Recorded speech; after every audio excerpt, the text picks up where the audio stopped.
There were still 2 wine glasses in the sink when I changed the locks. Her coat was draped over the kitchen chair, like she had only stepped out to get the mail. But she wasn't coming back to that house, not the way she left it. Not after the photo. Not after him. I didn't scream. I didn't call her. I just walked into the garage, pulled the dust cover off the Bentley I told no one about, and parked it right in her spot. Let that be the first thing she sees when she returns.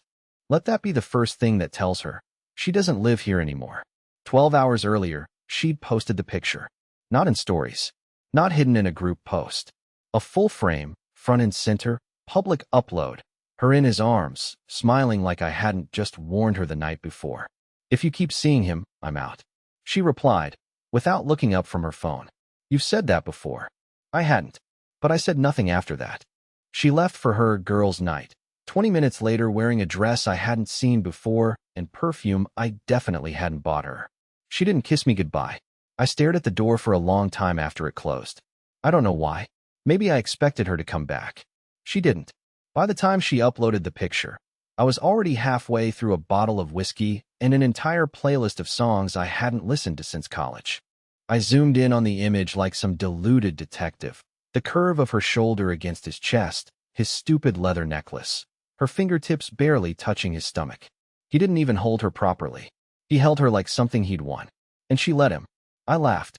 Then I cried. Then I got up, opened the safe, and pulled out the key. The Bentley wasn't a revenge toy. It wasn't even something I liked driving. Too flashy. Too loud. Not me.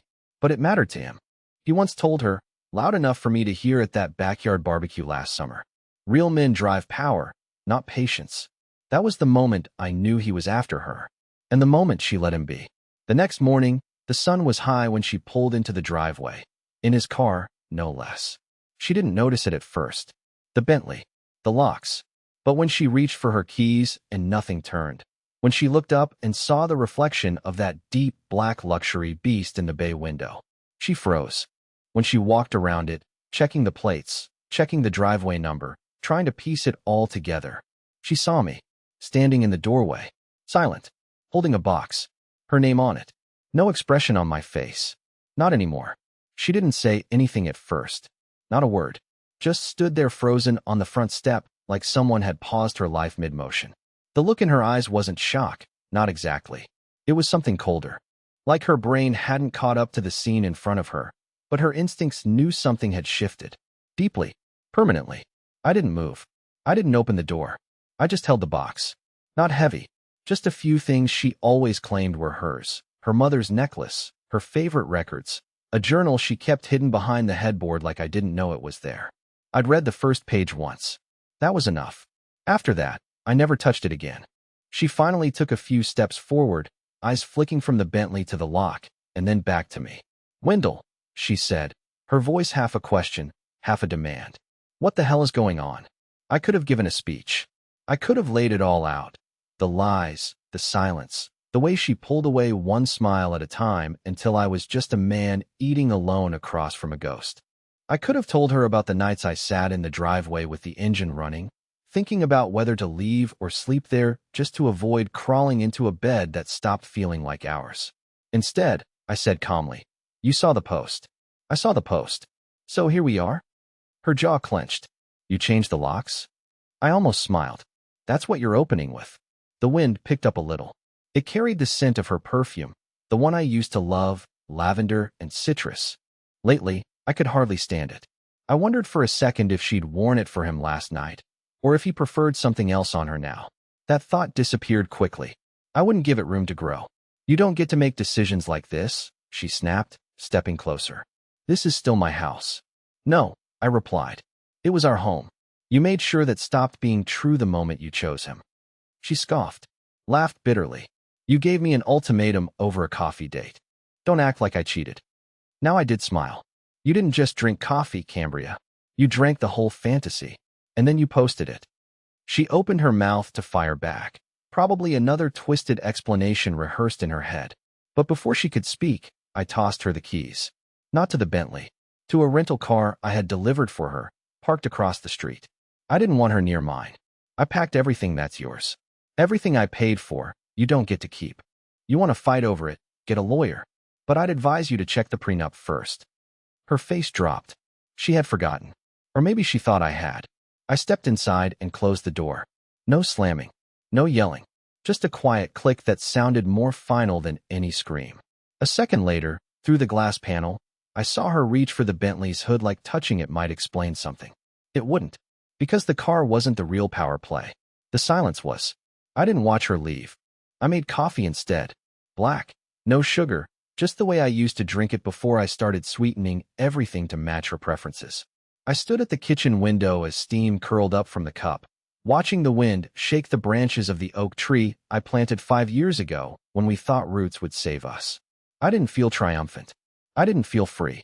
I just felt empty in a way that wasn't sharp or sudden, more like a slow leak from somewhere deep inside, the kind of hole you don't notice until the floor beneath you is wet and warping.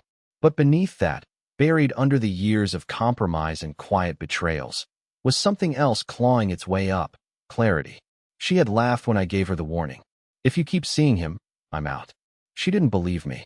She thought I was bluffing because that's what I'd always done. I was the man who stayed. When her moods darkened, when her ambition flared, when her attention wandered, I stayed. I absorbed the blows like some emotional sponge, wringing myself dry just to make her smile again. So when I finally drew a line, she mistook it for chalk instead of concrete. But I hadn't been bluffing. Not this time. What she didn't know was that the night she posted that photo, her body curled into his like she belonged there, captioned with some vague poetic line about being where you're meant to be. I made a phone call to Kessler and Hart, a law firm that didn't just handle divorce, but reputation transitions. They drafted everything in 12 hours. I had the papers ready before she even came home.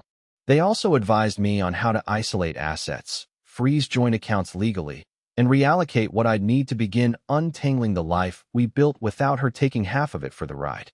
Most of it was mine anyway. I had receipts. I had strategy. And for once in this marriage, I had momentum. But I didn't just prepare legally. I prepared socially.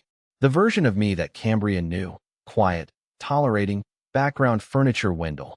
He didn't exist anymore. I started reaching out to people I hadn't seen in years. Friends I'd abandoned in the name of her network. Former clients. Even Mira, my first serious ex from college, who had gone on to open a boutique in Albuquerque and once told me I forgot how to be someone outside her shadow. I didn't tell anyone the whole story. I just reappeared. I reminded people I was still breathing. And I did it with subtle precision, not desperation. That was what Cambria never expected. She thought the Bentley would throw her off, and it did. But the Bentley wasn't the move. That was just the flare in the sky. The real explosion was still coming. And it was going to hit her where it hurt most. Not in her pride, but in her illusion of control. Because for once, I wasn't the one getting replaced. Cambria didn't come back that night. That alone told me everything I needed to know. She'd probably expected me to cool off, maybe even text her something desperate or pathetic like, "Can we just talk?" But that message never came. I let the silence speak. I let the house speak. I let the empty driveway speak for her, until the Bentley said it louder. The next morning, I was already dressed and in the workshop by 7 a.m. I didn't even turn on the machines. I just sat there on the old stool by the back bench, the smell of pine and lacquer hanging thick in the air, thinking about how stupid I'd been for so long. All those nights I begged for scraps of her affection like some obedient dog while she slipped out the door with just friends. Around 9:40, I saw the black Audi roll into the driveway. Not hers. His. Dorian stepped out first, white button-up, designer shades, probably freshly waxed. Cambria followed, looking unsure for the first time in what felt like years. She kept glancing toward the house, then at him, then back at the house like she couldn't decide which version of reality to trust. I didn't go out to meet them. I watched through the side window of the garage, sipping lukewarm coffee and waiting for the next move like it was a game of chess. They walked up to the front door. He knocked. Loud. 3 times. I didn't answer. Cambria knocked next. Then tried the knob again like maybe the universe had changed its mind since yesterday. When the lock didn't budge, she called my name once. Then again. Then, I heard it. She used the voice. That soft, pleading one she reserved for moments when she needed something. A favor, forgiveness, control. Still, I didn't answer. Eventually, Dorian, Mr. Confidence himself, stepped back, looked around, and said something to her I couldn't hear. She said something back. He laughed, short and bitter, and started heading back toward the car. But she stayed. She pulled out her phone. I felt mine buzz in my pocket not even 10 seconds later. Cambria, Wendell. I don't know what this is, but it's gone too far. Can we talk? Please. I stared at the message, then turned the phone off. 15 minutes later, her car was gone. Around noon, my attorney called to confirm everything was in motion. Emergency petition filed, locks changed legally, financial restrictions in place. Clean, quick, brutal, but bloodless. Just the way I asked for it. Cambria could contest it, of course, but doing so publicly would mean exposing details she wouldn't want Dorian or anyone else seeing. But what I hadn't anticipated was what came next. That evening, someone left a box on my doorstep. No name, no note, just a plain brown box taped tightly shut. I opened it slowly, carefully. Inside was a bundle of old letters. Mine, from the first 2 years of our marriage. Notes I'd written her on sticky pads, postcards, even napkins. Some of them still smelled faintly of the cologne I wore back then. She'd kept them. At the bottom of the box, tucked neatly beneath everything else, was a single Polaroid of her and me from the day we signed the mortgage on the house. On the back, in her handwriting, were just 3 words. I wasn't ready. That's when I knew. She still hadn't accepted what was happening. She thought she could sentimental her way out of it. Thought if she reminded me of the man I used to be, I'd crawl back into the role, back into the box. But I had burned that box. The man in those letters was still real, but he was no longer available to her. He belonged to someone else now, me. And Cambria? Cambria had just realized she'd bet on the wrong ending. The next time she showed up, she didn't knock. She didn't even get out of the car. She just sat there in the driver's seat of a rental. Not the Audi, not her old SUV, something generic and forgettable, the kind of car someone books when they don't want to be noticed. The kind of car you drive when your ego's been chewed on. I stood by the kitchen sink, hands wet, watching her through the blinds like a stranger. She stayed parked at the curb for over 30 minutes. Didn't cry, didn't call, just stared at the house. At one point she leaned her head against the steering wheel and stayed there so long I thought maybe she'd passed out. Then suddenly she sat up, put the car in drive, and disappeared down the street without ever even opening the door. That was the moment I knew something had changed. Not in me, in her. She was unraveling, not because I was gone, but because I hadn't played the role she wrote for me. She'd always controlled the script. I was the soft-spoken man who followed her storm like a loyal shadow, who bent whenever she pushed and apologized whenever she withdrew. In her mind, my only real power was the ability to guilt her, not leave her, not replace her. But now, she didn't recognize the version of me that didn't beg, that didn't explain, that didn't collapse, and that frightened her more than losing me ever could. 2 days later, I saw her again. This time, in public. I was walking out of a coffee shop, one she used to hate, said it smelled like burnt hope and broken dreams. That morning it smelled like peace. I had just picked up 2 cappuccinos, one for me, one for Mira. She was waiting in the car, sunglasses on, not a trace of hesitation in her posture. Cambria saw us. She was across the street, standing beside a bench, holding her phone like it was a shield. When she spotted Mira and realized I wasn't alone, her shoulders dropped about half an inch. She froze, then walked away before I could wave or pretend not to see her. Mira saw the whole thing through the windshield. She didn't ask. She didn't need to. She just sipped her drink and changed the subject to some antique shop that had opened next to her boutique. That's when I realized. I had already started to heal, not through revenge, not through status, not even through the Bentley, but by simply stepping out of the story Cambria tried to write for me. I stopped being the man who made her feel superior, and that was worse for her than any insult I could have thrown. Later that night, I got another text. This one was longer. You're really doing this, huh? Throwing away everything we built. You think she's better than me? You think she knows you? You think this little act makes you strong? All it makes you is cold. I read it twice, then archived the thread. She didn't get it. She never would. This wasn't cold. It was clean. And the worst part? She wasn't wrong. Mira didn't know everything about me yet. But the difference was, she wanted to. 2 days passed with no word. No texts. No knocks on the door. No car parked at the curb. And for a brief moment, I wondered if maybe it was done. if the chaos had finally spun itself out. But that kind of peace doesn't come from people like Cambria. Not really. Not when the silence feels louder than the fights ever did. Not when she realizes I didn't leave the door cracked open for her comeback. So when the email arrived at 2:14 in the morning, I wasn't surprised. It was long. Not angry. Not apologetic either. It was frantic. Desperate in a quiet, composed way, like she'd written it a dozen times and deleted it just as many. She didn't mention Dorian. Not once. Instead, she talked about history, about how confusing it's all been, how she never expected things to escalate like this. But what really caught me was the line buried halfway through the third paragraph. I keep replaying everything in my head, and I can't figure out how we went from planning a trip to Asheville to you locking me out of my life. That sentence, that's where the truth was. Her life. That's what this house was. What I was. I wasn't a person to her anymore. I was infrastructure. Routine. A pillar she leaned on, even when she spat at its base. And now, that pillar wasn't there. She was unraveling, not because she lost love, but because she lost certainty.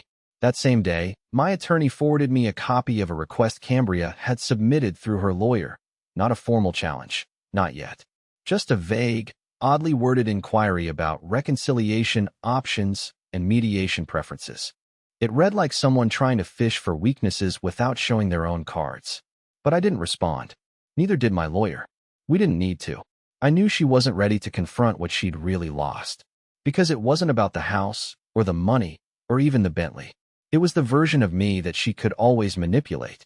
The one who always paused when she raised her voice, who flinched when she withdrew affection, who tried to decode her moods like they were maps instead of warning signs. That man was gone. And the strangest part? The longer I let him stay gone, the more I started to feel like myself again. Mira had something to do with that. We hadn't defined anything. We weren't rushing. But there was something refreshing about the way she spoke to me. She asked questions and actually listened to the answers. She remembered things I mentioned in passing and brought them up later like they mattered. Like I mattered. And she never once asked me about Cambria. Not directly. Not out of curiosity or competition. She respected the wreckage without trying to sift through it. That evening, as I stepped out of the workshop with sawdust still on my sleeves, I noticed something strange. The mailbox was slightly open. We don't get a lot of mail. Bills are all digital now. So I walked over, expecting some coupon booklet or junk.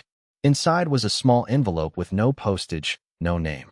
Just a note on unlined paper, written in Cambria's handwriting. I didn't choose him. I just didn't believe you'd leave. No return address. No apology. No fight. Just that single sentence. And it said more than any confrontation ever could. She had been playing chicken with a man who had already walked away. And now she was circling the debris, unsure of how to rebuild without someone else holding the blueprint. She didn't miss me. She missed her control over me. And that was never coming back. It was nearly midnight when the banging started. Not knocking, banging. The kind that echoes off glass and makes the wind pause outside. I was sitting in the dark in the living room, not sleeping, not reading, just breathing. That's something I'd learned to appreciate in recent weeks. Silence without tension. Stillness without waiting for a shoe to drop. But when I heard the first thud on the front door, I didn't move. I already knew who it was. A voice followed. Hers. Slurred, tired, maybe both. Wendell, open the damn door. There was no fear in me. Not anymore. I stood slowly, walked to the foyer, flipped the porch light on, and opened the door just enough to see her, barefoot, mascara streaked, holding her heels in one hand like she'd walked half a mile across gravel. She wasn't dressed like someone in crisis. She was dressed like someone who wanted to look fine, but unraveled somewhere between confidence and collapse. I lost my phone, she said, like that was my problem. I nodded. Okay. She blinked. Okay. That's it. You're not going to ask what happened? No, I said. Because I already know. You went somewhere you shouldn't have, with someone who doesn't care about you, and ended up exactly where I warned you you'd end up. Outside. Alone. She let out a bitter laugh, but her eyes were already wet. You're so smug now. Is that what this is? You got a taste of freedom, and now you think you're better than me? I leaned against the frame, calm. I don't think I'm better than you, Cambria. I just think I'm finally not less. She flinched. Not dramatically. Just enough to show me that she didn't expect that line. Maybe not from me. Maybe not ever. She looked over her shoulder for a second, as if someone might be watching her. Or maybe she was expecting Dorian's car to pull up, like he'd come rescue her, the way I used to. But no one was coming this time. That was the part she was finally starting to grasp. Her parachute didn't open. The safety net she took for granted wasn't there anymore. I made mistakes, she said, quieter now. But you turned into a stranger overnight. I didn't reply. I just watched her. And then, for the first time since this all began, I saw it. Not sadness, not anger, not regret, fear. She wasn't afraid of me. She was afraid of irrelevance, of what it meant if I really had moved on. If the man she used to drag behind her like emotional luggage had suddenly slipped from her grip and stood taller without her. I didn't come here to fight, she whispered. Then what did you come for? I asked, voice steady. She didn't answer. She just stood there, wet eyes, heels dangling from limp fingers, breathing like each inhale might be her last as my wife. For a brief second, I considered letting her in. Not to fix anything, just to close it all properly. To have a conversation without venom. To end a story that once mattered with something other than silence. But then I remembered what she said to me that night. I gave her the warning. The smirk. The dismissive wave of her hand. The way she walked out with confidence like she'd already won.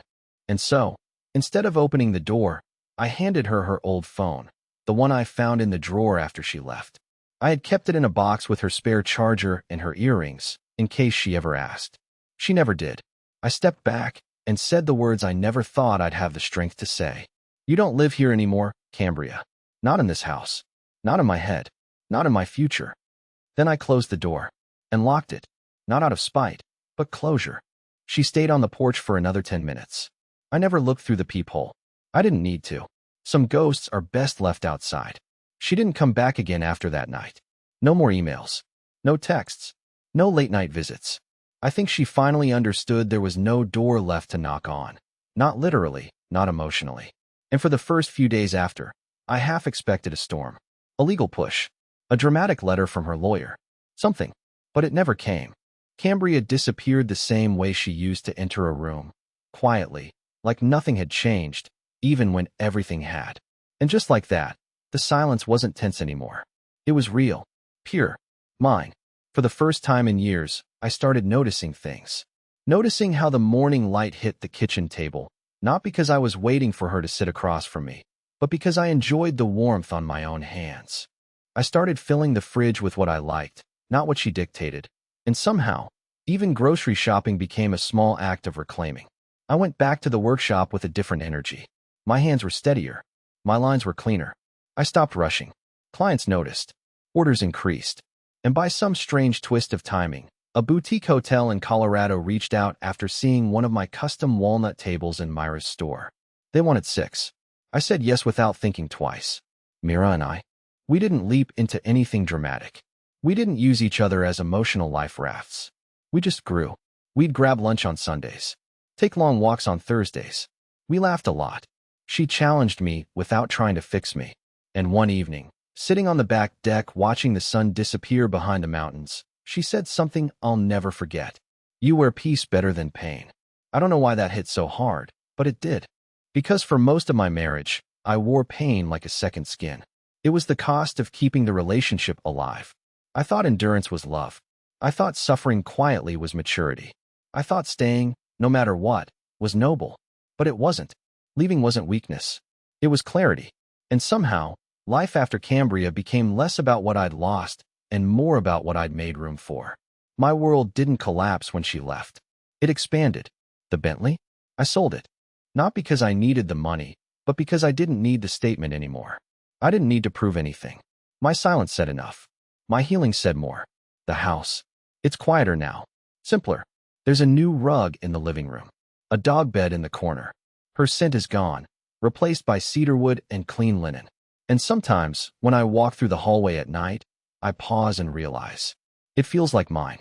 Not because she's gone, but because I'm finally here.